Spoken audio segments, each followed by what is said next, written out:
We're continuing our coverage of the TriMet Board of Sock Puppets June 2017 meeting. This is part 2. Let's get right to it.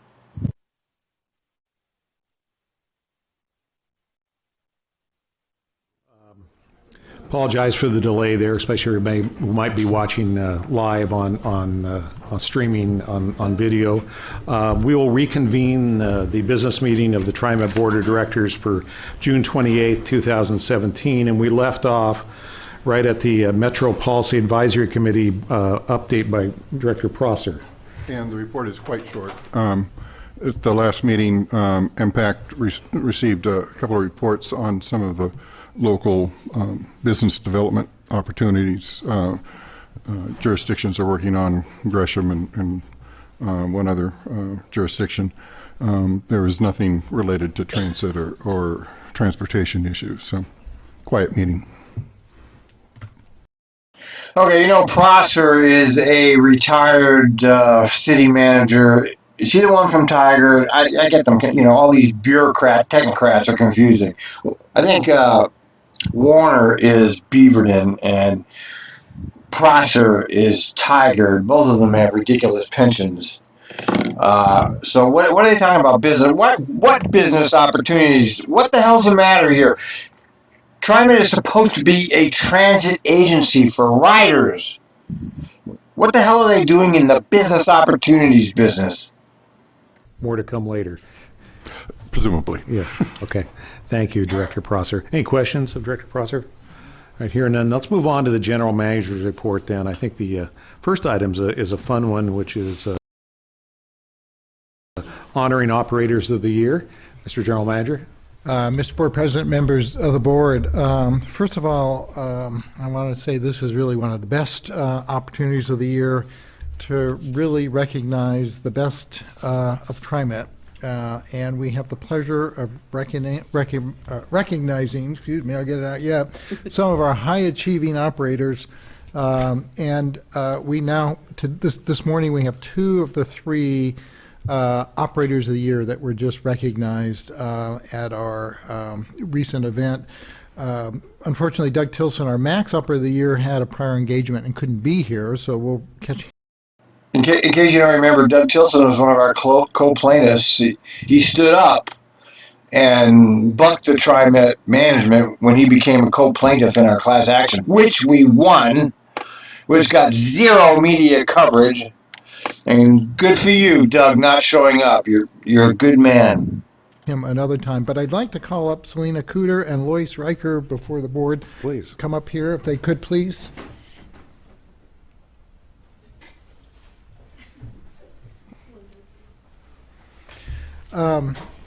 Please, yes. So, as I noted, we had a ceremony at the Center Garage earlier this month, and Selena, Lois, and Doug were named among many who were running for the Operator of the Year of various awards that we have. And again, just to note, the Operator of the Year is actually drawn from the monthly Operator of the Month, and so there are 12 candidates, and then there is a selection. Operator, the part-time Operator of the Year and the Max Operator of the Year are picked out of a series of quarterly nominees that are quarterly operators of the quarter, and they being eligible for this award really requires them to maintain a very high level of performance related to their driving and safety performance. And it's a very great honor to have them here so that we can begin to honor that great performance. I'd also note that also excellent attendance and the support note of the peers, because at the end of the day, after all the qualifications, they're actually selected by the peers for all of this. So it's a great honor to have them here. Let me start with Lois. Lois Riker won Part-Time Bus Operator of the Year. She has been an operator since 2012. She's earned high accolades in a relatively short career at TriMet. She has 3 National Safe Driving Awards and is nearing her 4th. Matter of fact, since this is written, she may have her 4th, not quite. Hey, I had 15 safe drives. 15. I never got nominated for their stupid program because I'm not stupid enough to show up to work every day with it. Only idiots show up to work every day.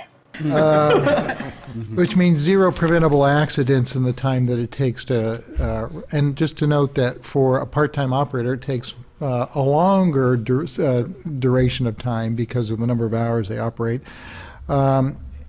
Lois is in good company at TriMet. She credits her career choice to her father-in-law, who's also a bus operator, who I'm sure is also very proud. So we're lucky to have her here. And Lois, thank you so much for your dedication and your work.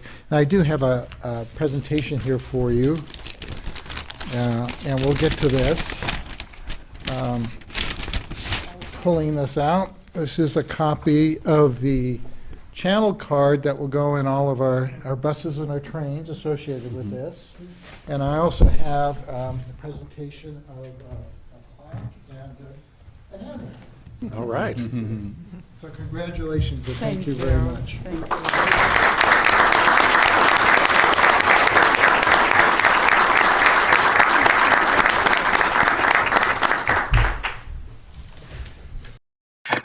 God, I love this shit. They're so full of shit, man. Okay, yeah, okay, be nice to her, give her her award, and then treat your operators like garbage. So then on to Selena. Again, thank you very much for being here, Selena. She began operating a bus in 2013. She's a lead operator and recently earned her 4th Superior Performance Award, and that's earned each time an operator drives for 1,960 hours without any preventable accidents, warnings, reprimands, or suspensions. Passengers have commended her for excellent service, her professional attitude, kindness, and always going out of her way to help her customers. Selena, we thank you very much for your performance and your work with us and your dedication to serving your customers so well. We really are very grateful. And I have the same tokens here for you related to all of this.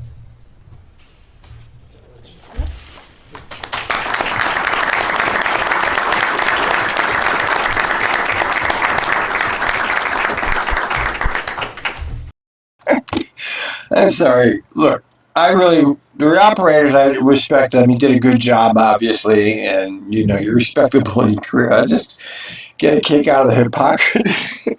Watching Neil get up and give you I don't know, man. It's just like, woo-wee. So, and let me just tell you for a moment about our Max Operator of the Year, Doug Tilson. Doug started driving buses for TriMet in 1998 and transferred to light rail in 2001.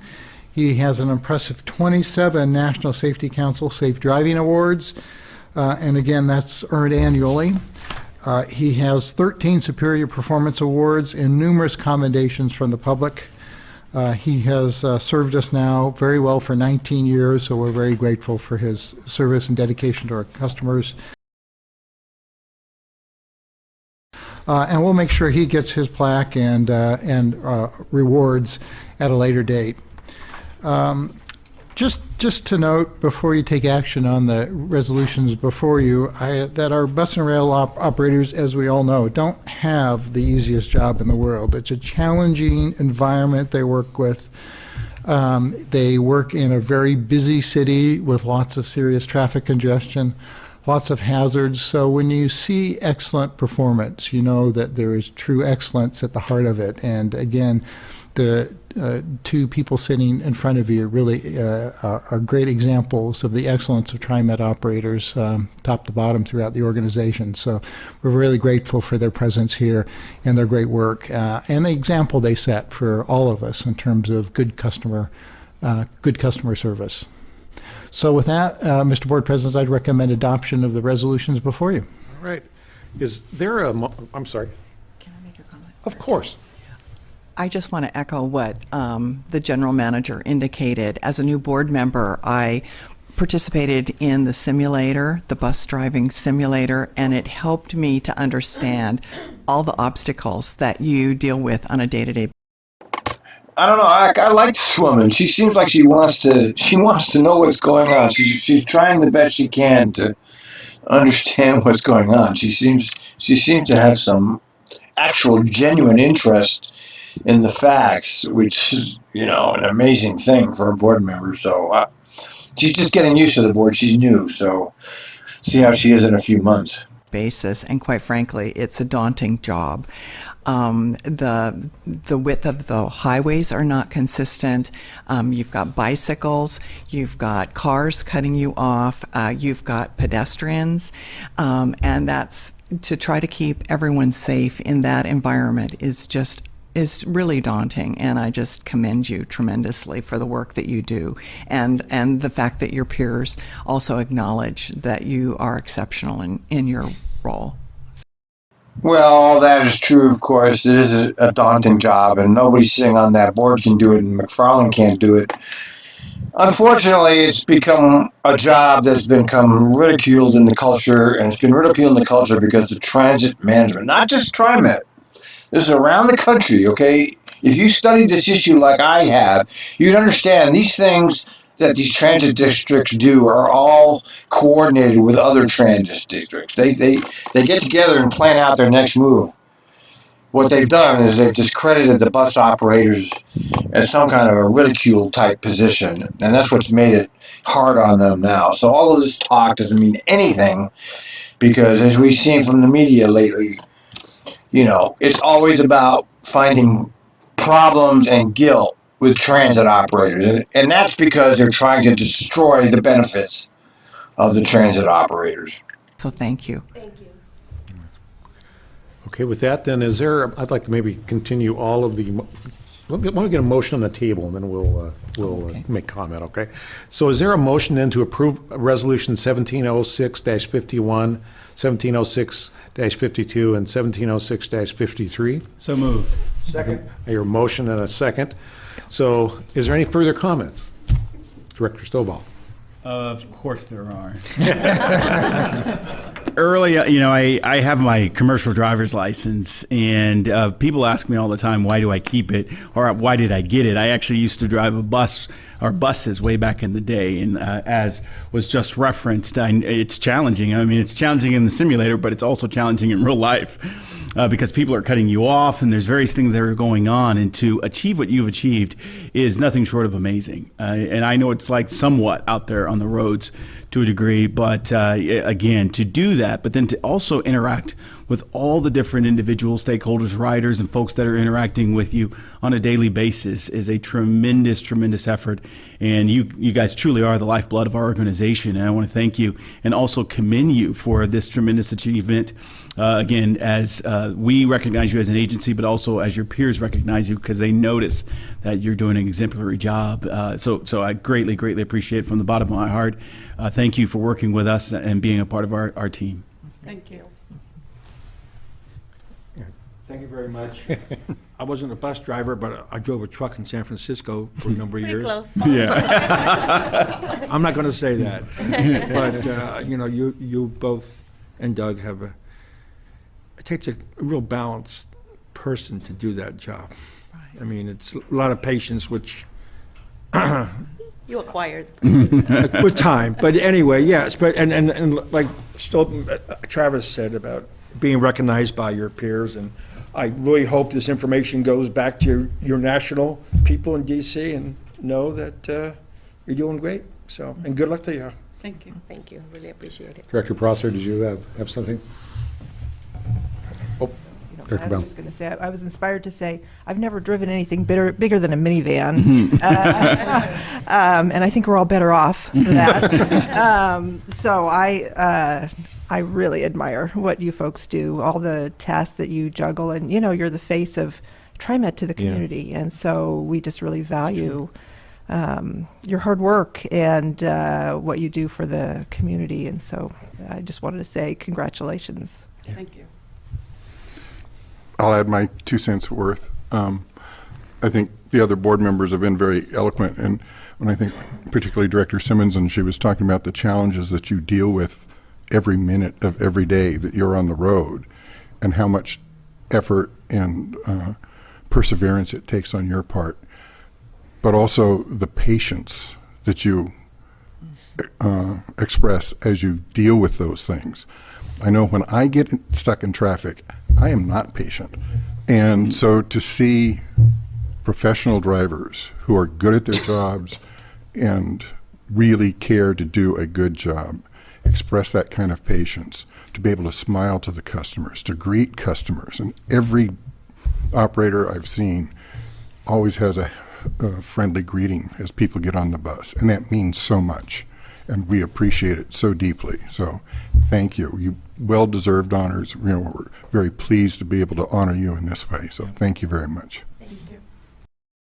All right. We're all happy that you board of directors think it's so great and all your statements are accurate, but put your goddamn words into action. Stop fucking with TriMet operators, okay? Leave us alone. Stop fucking with our retirement benefits. Stop trying to put pressure on us.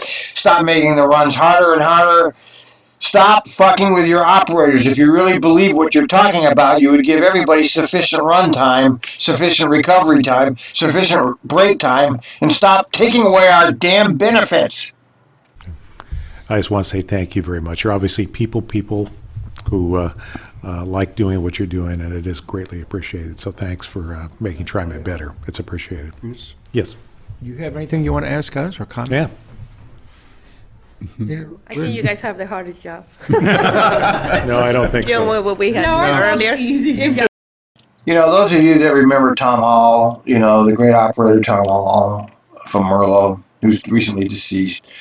I remember when he got this award, Operator of the Year, and I tell you, we were friends at TriMet. We weren't friends off the job, but we were good friends on the job. And I beseeched him to take his opportunity to blast these people. He had the podium there. I said, please, you got the opportunity to really say something publicly. None of these operators, when they get out in this situation, they don't ever say shit about shit to these direct. You have the opportunity to really say something here. And you don't do it. The only one that I know that's done that is Steve Fung. He's long retired now. Good friend of mine. You know, he took his award. He was all very genteel and complimentary. But Steve Fung showed up at those board meetings later, and he gave them hell. And I've never seen any Operator of the Year or recipient do anything like Steve Fung did then. And it's too damn bad because you guys have the opportunity to bust their ass. Don't tell them they have a hard time. They don't have any. They come once a month for 2 hours. That's it. And they just pass whatever McFarlane puts in front of them. It's sock puppets. And all you operators that get up there, you can speak up for your fellow operators, but you don't do it, do you? None of you. Ever. I keep to the driving. Well, thank you. With that, then, is there any further discussion on the motion? Mm-hmm. All those in favor, then, of the motion to approve the 3 resolutions, please signify by saying aye. Aye. Any opposed? Any abstentions? Motion is approved unanimously. Congratulations again. Thank you. Thank you.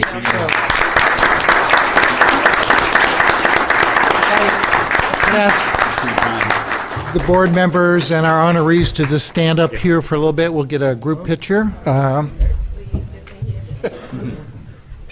Oh, you gotta have your photo op for the press so that the public thinks you actually care about your operators. Yeah, gotta have the photo op. Are we going to get to meet Doug sometime? Yeah. All right. Okay, we'll make sure that. I was just going to ask that. This is a great excuse. He was in the golf tournament. Oh, that's not a great excuse. But you agreed to a long ago. So. Everybody?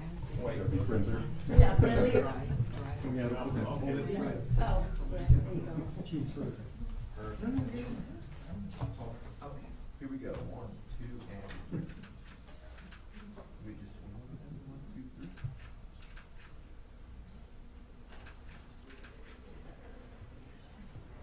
Make sure you will look for this. Thank you. There's always Photoshop. Thank you. Thank you so much. Thank you. Thank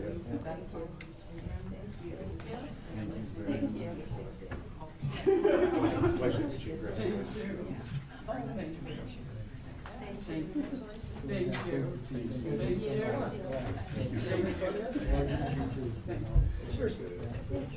Thank you. This is, Okay.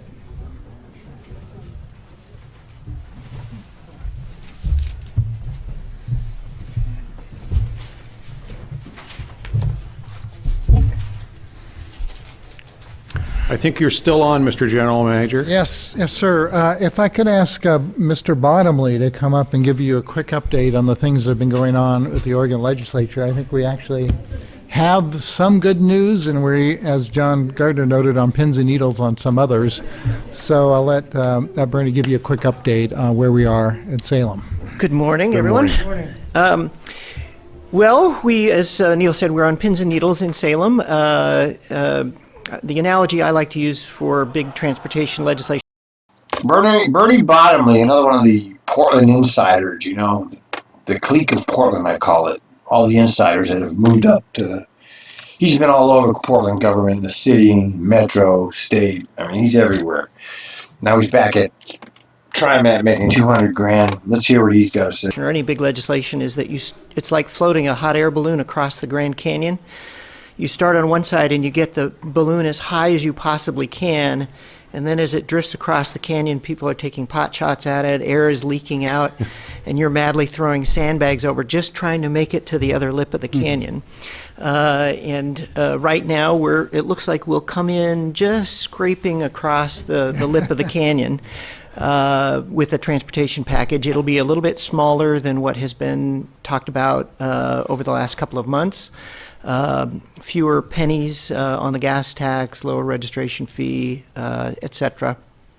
So it won't be... Okay, residents of Oregon, they're stealing your money. They're going to take your money whether you like it or not. They're not putting it up for a vote like Seattle did. And Seattle people got conned, and it's too late.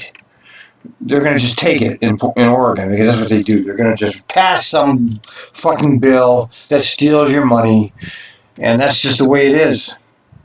Quite as large on the road side as has been discussed over the last few weeks. Nevertheless, it will be a very large package, and will make add significant resources on the road side, transportation side. It'll also have some resources for bike and ped improvements, which is an important factor as we look at the integration of the transportation system, including bike, ped, transit, and road. On the transit side, the bill has a funding mechanism statewide, so this would be essentially the first general fund assistance to transit systems around the state. There's a small cigarette tax and a little bit of the lawnmower fund goes into elderly and disabled transportation programs around the state, but it's really a very small amount of money and very much oversubscribed in terms of the services that are needed in those communities. So this will Bernie, be... do you want to tell folks what the lawnmower fund is? Well, okay, so in Oregon, any tax on fuel is constitutionally restricted to roads if that fuel is going to be used in a motor vehicle. Except for riding mowers, lawnmowers aren't really vehicles, so that gas is not constitutionally restricted. But the tax is collected nevertheless. So there's an estimate that's made of the amount of gas that's used in lawnmowers, and a portion of that is allocated to elderly and disabled transportation funding because it's not constitutionally restricted. Very small amount. Very small. Very small. So, as has been discussed earlier, the current formula, the scale of that tax and the current formula for distributing it would provide TriMet with a significant additional operating resource. We've worked with advocacy community, with Councilor Sam Chase from Metro, TIAC, and a number of legislators to commit that the initial funds that TriMet would receive in that new allocation will be used to implement a low-income fare program. So, all right, you heard it right there. You're gonna get the goddamn low-income fare program. They better not fucking renege on that, okay? I don't know what were they saying, 10 million or something? So that better be part of this by the time this ends, you know. You know, whenever they get a tax increase, half the tax increase is immediately stolen by the various agencies and directors, and they hire people. You know, half the tax increase immediately goes to the insiders. The other half supposedly goes to the people that need it, the citizens. You know, if you think government is on your side, you're just an idiot. It's not. The government is all about perpetuating itself and its corporate welfare. But you heard him say it. This better actually happen. You know, this is supposed to happen because TriMet won't give up any of its current revenue streams for low-income fares. And, you know, TriMet has 110 fucking six-figure executives sitting around. But you can't give up any revenue stream for low-income people because we have to keep our goddamn six-figure executives paid and with their six-figure salaries and their six-figure retirements. So, you know, I'm always suspicious of all of this. I would never give a nickel to the government if it was up to me. People should never vote yes on anything to the government. Anything, nothing. They've proven over and over and over that they don't represent our interests. Yet people vote yes on these things. I just can't understand how stupid people are. Well, I know how stupid people are.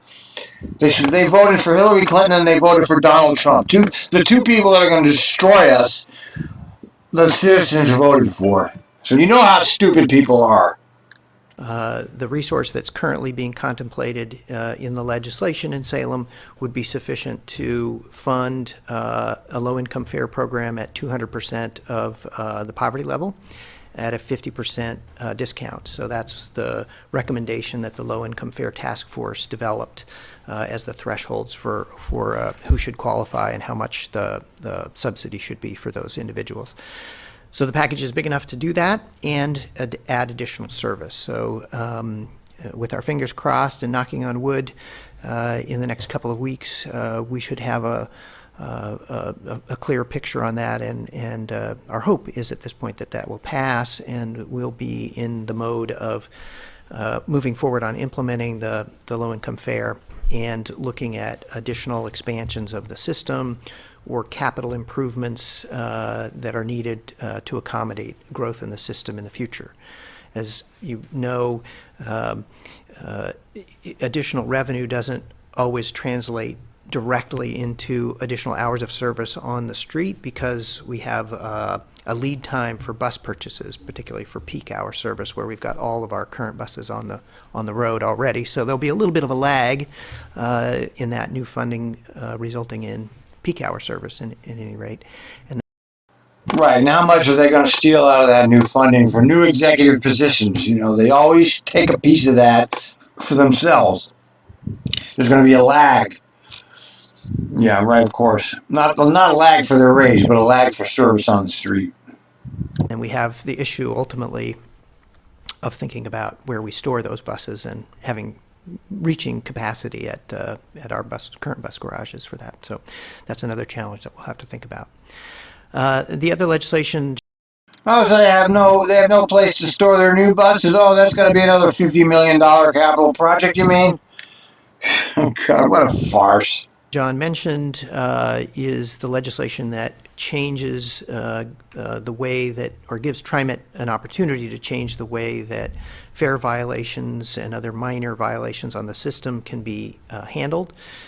Currently, those go into the court system and are handled under the sort of superstructure of the Multnomah County or Clackamas or Washington County court system.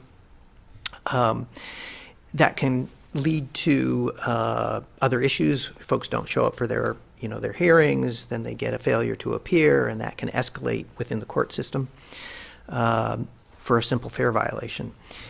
What this new legislation does is it sets up an administrative process where individuals have an opportunity to process their fare violation or address their fare violation in an administrative way, potentially through community service, through a reduced fine, etc. So a much less sort of fraught process. You know, I'm under the impression that if fare evaders who got cited go to the court, they get their ticket cut by half immediately. If you don't request a trial, you just say I'm guilty, blah, they'll cut it in half or give you community service.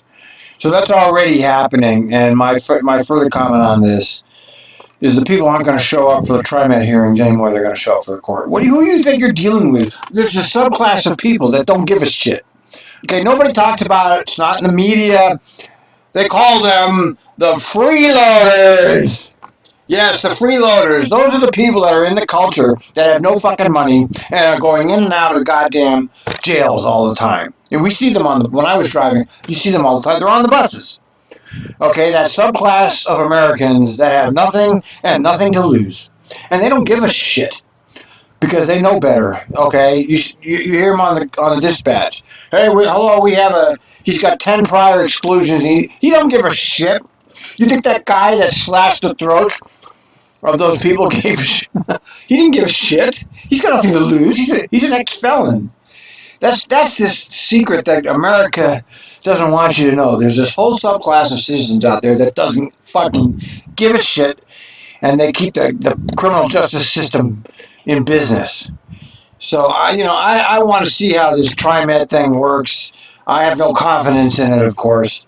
But I'm a cynic, okay? I admit the ultimate cynic about everything. So hopefully I'll be proven wrong one of these days, but not yet, okay? Everything that I've ever said, people don't give me any credit, but I've been accurate about everything. That's just Al. He's crazy. He's this. He's that. He's disgruntled. No, I know how it works. The system is stacked against us. All this stuff that he's talking about, it's not for us, it's for them. All right, stop believing that it's for you, the citizens. It's not for you. It's for those people that are in charge. They couldn't care less what happens to us.